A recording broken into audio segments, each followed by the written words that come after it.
நமது கடையர் செய்தி பிரிவில்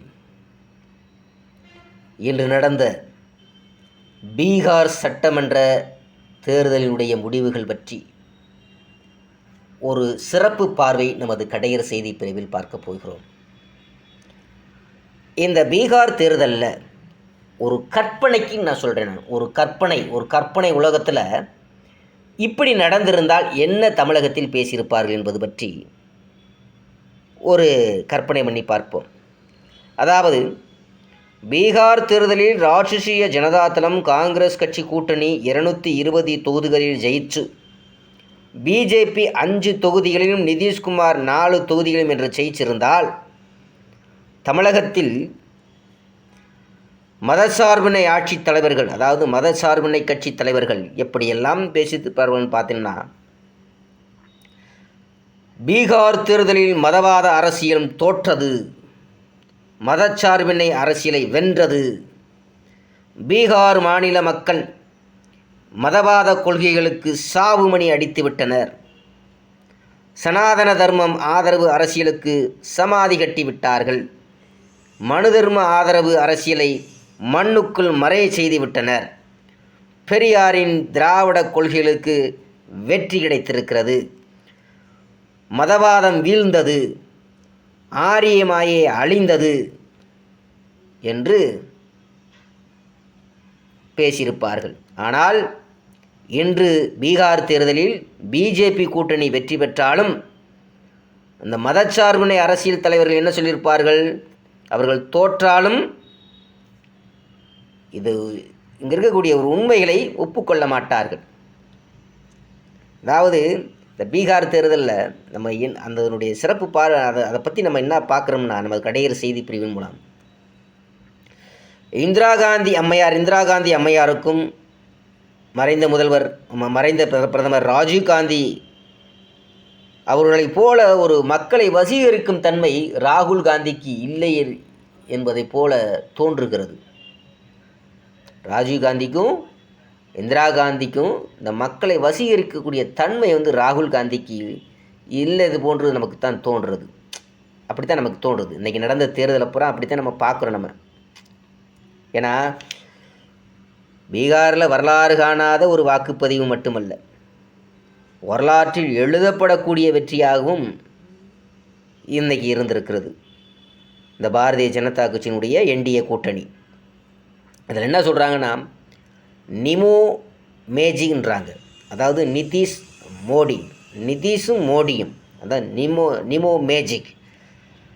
இந்த தேர்தல் களத்தில் சாதித்த பெண் சக்தி, இந்த தேர்தலில் பெண் சக்திகள் அவங்களாம் ரொம்ப சாதிச்சிருக்காங்க. அதை பற்றியெல்லாம் இப்போ நம்ம பார்க்க போகிறோம். அதாவது பீகார் சட்டப்பேரவை தேர்தலில் 2 கட்டமாக நடத்தியிருக்கிறாங்க, 6ஆம் தேதியும் 11ஆம் தேதியும். இந்த 2 கட்டங்களாக நடத்தப்பட்ட அந்த மாநிலத்தில் மொத்தம் 243 தொகுதிகள் இருந்திருக்குது.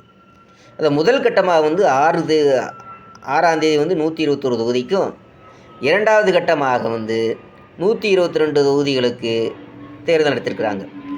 முதல் கட்ட தொகுதியில்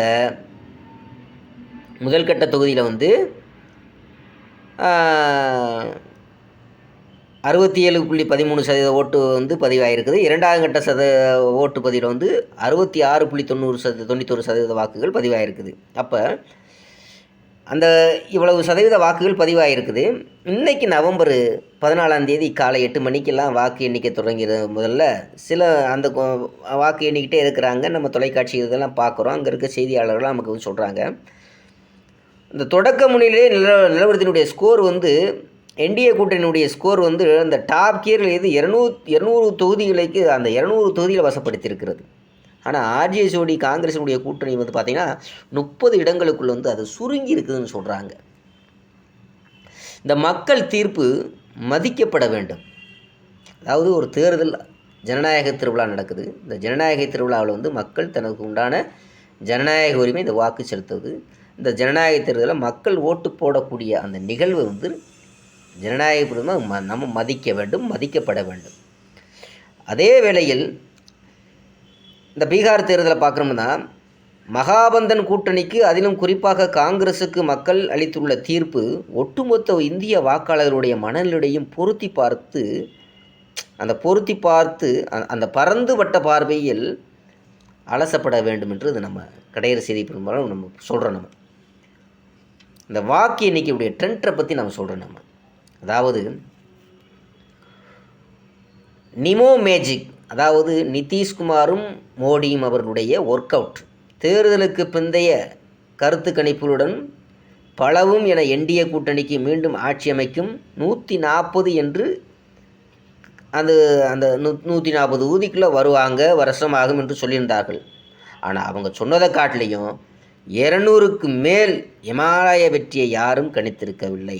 இதனுடைய பின்னணியில் இந்த நிமோ மேஜிக் இருப்பதாக கணிக்கிறார்கள் அரசியல் நிபுணர்கள்.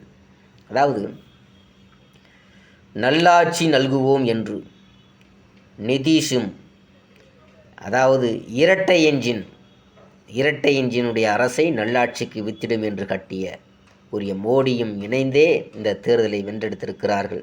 கூடவே தேர்தலுக்கு சில மாதங்களுக்கு முன்னர் இந்த பீகாரில் முதல்வரின் மகளிர் வேலைவாய்ப்பு திட்டத்தை பிரதமர் நரேந்திர மோடி அவர்கள் தொடங்கி வைத்திருந்திருக்கிறார்கள். இந்த பீகாரில் ஒவ்வொரு குடும்பத்திலையும் தலா ஒரு பெண்ணுக்கு சுயதொழில் தொடங்குவதற்கு ரூபாய் 10,000 நிதியுதவி வழங்கியிருக்கிறார்கள்.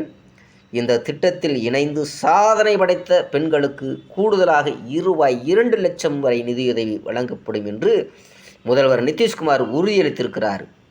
இந்த நிமோ மேஜிக்கு இந்த திட்டம் பிரம்மாண்டமான ஒரு வரவேற்பை கொடுத்துருக்கிறது சொல்லலாம். இந்த பீகார் மாநில வாரி வழங்கிய பெண் சக்திகள் என்றே சொல்கிறாங்க. அதன் விளைவு பீகார் வாக்குப்பதிவில் பெண்களுடைய பலம் அதிகமாக இருந்திருக்குன்னு சொல்கிறாங்க. அதாவது ஆண் வாக்காளர்களை விட 4.3 லட்சம் பெண் வாக்காளர்கள் அதிகமாக வாக்களித்திருக்கிறாங்கன்னு சொல்கிறாங்க. இந்த முதல் கட்ட வாக்குப்பதிவில் பெண்கள் வாக்கு சதவீதம் 69%, இந்த இரண்டாவது கட்டத்தில் 74% மாறியிருந்திருக்கிறது.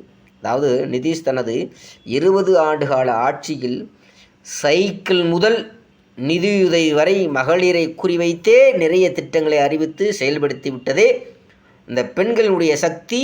இந்த பூரண ஆட்சி என்பது கூட்டணிக்கு கிடைக்க அதாவது இந்த என்டிஏ கூட்டணிக்கு கிடைக்க இந்த வெற்றியை கிடைக்க செய்வதற்கு இந்த நிதிஷ்குமாரனுடைய ஒரு மேஜிக் என்றே நம்ம சொல்லலாம்.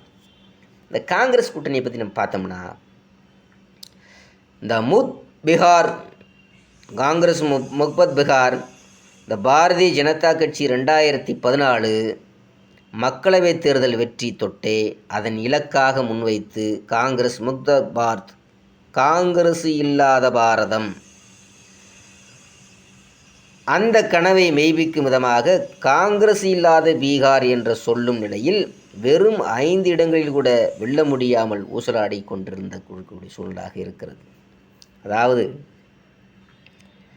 எஸ்ஐஆர் திருத்தத்துக்கு எதிர்ப்பு தெரிவித்து பீகாரில் தேஜஸ்வியும் ராகுலும் ஜோடி போட்டு நடத்திய பிரம்மாண்டமான பேரணி ஏற்படுத்திய தாக்கம் கூட்டணி பேச்சுவார்த்தைகளின் போதே பிசுபிசுத்து போனது. அதன் பின்னர் ராகுல் காந்தியும் அதனை ஈடுபாடோடு பீகாரில் பிரச்சாரம் செய்தாரா என்று விவாதிக்கலாம். கூட்டணி ஒன்றை நீர்த்து போவது காங்கிரசுக்கு காலகாலமாக தோல்வியை தந்து கொண்டிருக்கிறது. அது மக்களவைத் தேர்தலாகட்டும் இல்லை மாநில தேர்தலாக இருந்தாலும் சரி, அரசியல் நிபுணர்கள் கூறி வருகிறார்கள். கூட்டணி என்பது ராகுலுக்கு ராசி இல்லை என்று கூட்டணி கட்சிகள் சொல்லி வருகிறார்கள். ஆனால் இந்த இமாலய வாக்குப்பதிவு பிரம்மாண்டமான முன்னிலை பற்றி காங்கிரஸ் முக்கிய தலைவர் பவன் கோரா அவர்கள் கூறிய ஆரம்பகட்ட முன்னிலை நிலவரம் முதலே பீகாரில் ஞானேஷ்குமார் வெற்றியை காட்டுகிறது. இது பாரதிய ஜனதா கட்சி, ஜேடியு, காங்கிரஸ், ஆர்ஜேடி இடையான போட்டி அல்ல. இது பீகார் மக்களுக்கும் தேர்தல் ஆணையத்துக்கும் எதிரான போட்டி. அதில் ஞானேஷ்குமார் தேர்தல் ஆணையர், அந்த தேர்தல் ஆணையர் முன்னிலை பெற்று வருகிறார் என்று எஸ்ஐஆர் திருத்தத்தை முன்வைத்து விமர்சனங்களை பதிவு செய்திருக்கிறார். அதேபோல சிபிஐ எம்எல்ஏ தலைவர் தீபாங்கர் சாட்டர்ஜியும் அவர் தனது எக்ஸ் சமூக வலைதள பக்கத்தில் அவர் என்ன சொல்லி பகிர்ந்திருக்கிறார் என்று சொன்னால், பீகார் வாக்காளர் பட்டியலில் 7.42 கோடி வாக்காளர்கள் இருப்பதாக சொல்லப்பட்டது. ஆனால் தேர்தலுக்கு பின்னர் தேர்தல் ஆணையம் வெளியிட்ட ஊடகக் குறிப்பில் 7,45,26,858 வாக்காளர்கள் என்று குறிப்பிட்டிருக்கிறார். திடீரென 2 லட்சம் பேர் எக்ஸ்ட்ராவாக வந்தது எப்படி என்று ஒரு கேள்வியை எழுப்பியிருக்கிறார். அப்போ காணாமல் போன ஜன்ஸ்வராஜ் அதாவது ஊருக்கெல்லாம் தேர்தல் உத்தி வகுத்து கொடுத்த பிரசாந்த் கிஷோரின் ஜன்ஸ்வராஜ் கட்சி இந்த தேர்தலில் தடம் தெரியாமலே இருக்கிறது.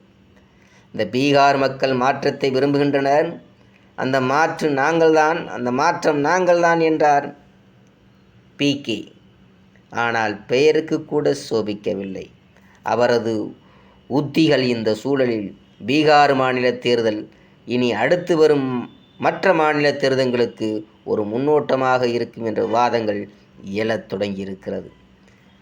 ஆக இந்த பீகார் தேர்தலில் வரலாற்று சிறப்புமிக்க வெற்றியை பெற்ற பாரத பிரதமர் நரேந்திர மோடி அவர்களுக்கு கடையர் செய்தி பிரிவின் சார்பாக வாழ்த்துக்களை பதிவு செய்கிறோம். மக்கள் பணி தொடர வாழ்த்துகிறோம்.